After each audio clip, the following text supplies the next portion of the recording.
vitiligo is a white patch disease and it is an autoimmune disorder basically. But we need to remember one point that all not white patches are vitiligo. We can see white patches in disease name called as Hansen. Even we can see white patches in many fungal infections, right? Coming to the types of vitiligo, we usually we can make or categorize vitiligo into three types.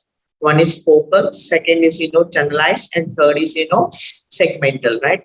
Focal we see at a particular part of our body vitiligo, whereas when we come to generalized, in different areas we see multiple white patches. Whereas coming to segment, particular part of your body is involved, right? But the segment of your body is involved, that we call it as segmental vitiligo. Coming to the symptoms of vitiligo, usually, multiple patients or many patients present with multiple white patches over different parts of the body, and usually they do not have like any itching or any tenderness or any pain associated with any fever. But we need to remember that there is a variant of vitiligo called as inflammatory vitiligo. It doesn't spread from person to person. It's not. The best part of vitiligo would say is that it's a non-contagious disease. It doesn't spread from person to person. Usually, vitiligo can be because of genetics, right? It is like genetically inherited disease. And we have many other causes, like, it's an autoimmune disease. It can occur because of autoimmunity. So what happens here is that, in the skin, in the base layer of skin, we have a cells called as melanocytes. And the role of this melanocytes is to produce melanin. And this melanin, what happens is gives a pigment to our skin.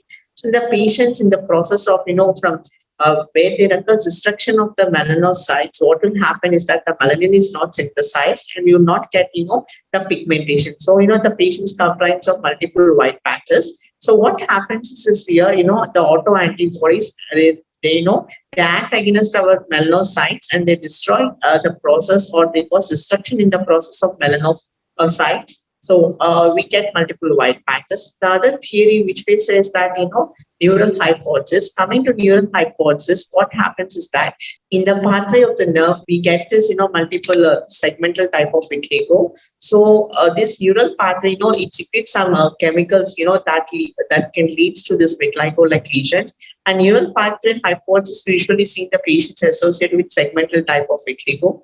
Other theory is that, because of oxidative stress, a lot of oxidative stress itself can cause this vitiligo. And still we can see because of, intrinsic melanocyte defect or activity defect, we can say, still there are variable causes which can lead to it. Basically, coming to the treatment part, we can divide vitiligo into 4 categories. Like, we can say into topical treatment, we can say physical treatment, we can say, systemic treatment, and we can keep other one as, surgical treatment. Coming to physical treatment, like we'll go with first topical treatment. Topical treatment, we have multiple creams like, corticosteroids, we have calcineurin inhibitors, we have vitamin D analogs, right? We have, nowadays in the market, we have topical, even JAK-STAT inhibitors, right? There are multiple options are available in the market, right? Coming to physical therapy, what we do is that, here we do an phototherapy. So the patient are exposed to different types of rays, like, we do NB-UV phototherapy, right? And we can even, do an PUA also in the patients who have this vitiligo. And even excimer laser can also be tried in some patches of vitiligo, right? Coming to the systemic therapy, systemic, we have again oral corticosteroids, we have other, we can try other immunosuppressants like, methotrexate. We can give even oral drugs like, tofastina, right?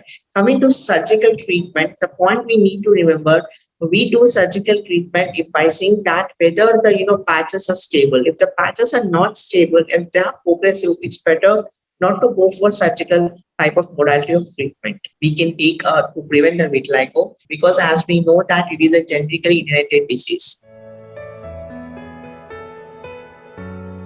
The complications, we see a lot of people this time with lot of stress. People are taking a lot of stress for this vitiligo. Second, we see the people, there is a lot of stigmatization in the society. People feel a lot of stigma because of vitiligo.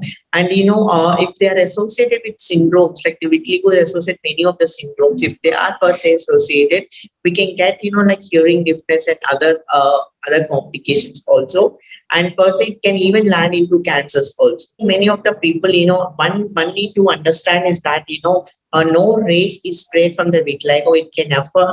Any race or any caste or any community, any region can get vitiligo. Any person can get it. That's a male, so will get it. Female, so there are a lot of mix in the society. Anyone can get it. It doesn't mean that a child can get it, male can get it, adult can get it, and female can get it, right? And third factor, which is the common with us, is that which food not to eat, which food to consume. Per se, as per the research, if we go to the literature, there's no any specific food which can increase our vitiligo. So there's nothing you can eat. You can eat all the foods and vegetables. There's nothing that particular food or particular, people think that sour food or milk can cause vitiligo. There's nothing like that. You can consume anything; it's available. And the main important thing which we see is that many persons sees that it spreads by touch, right? So it doesn't spread by touch. It's non-contagious disease. The best point of vitiligo is you can roam with the persons who have the vitiligo. You can sit with them, you can play with them, you can talk with them, you can go with them, right? So nothing need to worry. One need to understand is that all skin colors are beautiful.